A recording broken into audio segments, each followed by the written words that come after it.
Essayer d'être rapide, mais quand même 2 mots sur ce comptoir de la Victorine.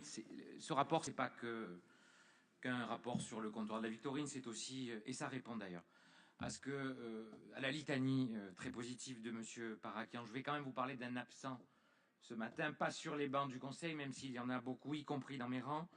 Cet absent, Monsieur le maire, c'est le 3e arrondissement. Je sais bien que Marseille, et vous le répétez assez souvent, est une et indivisible, et je sais bien que la construction des arrondissements est purement administrative, mais tout de même. Dans le 3e, il manque des bibliothèques, on l'a dit, des piscines, des stades, des gymnases, des transports, des logements décents, des médecins, des écoles dans des conditions normales, et enfin, et surtout, et ça se voit sur vos bancs, de considération, d'attention et de reconnaissance. Le 3e arrondissement, Monsieur le maire, c'est une petite ville de 47 000 habitants. 47 000 habitants avec quasiment aucun équipement public. Des quartiers où on croise une misère qu'on pensait disparue au XXIe siècle. Et je sais, Madame Biaggi, que vous le savez. Des marchands de sommeil profitant de cette misère sans vergogne, Madame le maire des 2e et 3e arrondissements, qui vous aussi le savez. Ou ces médecins du monde qui assurent un dispensaire de ville. C'est le seul dispensaire de ville de médecins du monde en Europe occidentale. Il y en a en Afrique, il y en a en Amérique du Sud. On est bien loin de la ville qui nous était décrite tout à l'heure. Le 3e, ce n'est pas que la ville la plus pauvre de France, c'est également le grand oublié des politiques publiques. Municipales, bien sûr, départementales, ça n'est malheureusement plus à démontrer, et régionales, n'en parlons même pas.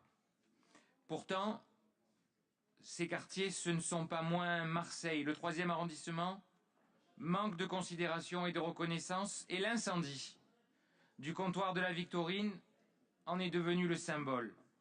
En 2007, après une mobilisation des habitants, vous avez préempté, Monsieur le maire, l'ancienne usine d'allumettes, devenue un lieu d'accueil de plusieurs structures associatives et culturelles. Vous avez racheté ce lieu pour y conserver une activité économique et permettre aux associations de continuer leurs actions, et vous avez eu raison. Et vous avez bien fait, et vous avez pris la bonne décision, et je veux encore vous en féliciter. Passé le rachat, monsieur, plus rien. 11 ans plus tard, ni la réhabilitation, monsieur le premier adjoint, ni entretien, ni projet pour le lieu. La toiture a dû être refaite, mais comme tous les lieux dont on ne s'occupe pas, il se détériore. Vandalisme, cambriolage, dégradation, pour en arriver le 24 février, à un incendie dans le seul bâtiment encore occupé par des associations. Pas de victimes, heureusement, mais des dégâts matériels considérables. Et au-delà du matériel, des associations désemparées et une ville, monsieur le maire, et ça a été dit par Jean-Marc Coppola, qui ne propose aucun relogement après 1 mois et demi. 1 mois et demi après l'incendie. Le comptoir est devenu le symbole, bien malgré lui, d'une forme de négligence, pour ne pas dire d'un laisser-aller du quartier, d'un manque d'entretien récurrent, d'urgence à laquelle la ville reste sourde. Alors, monsieur le maire, ma question est simple.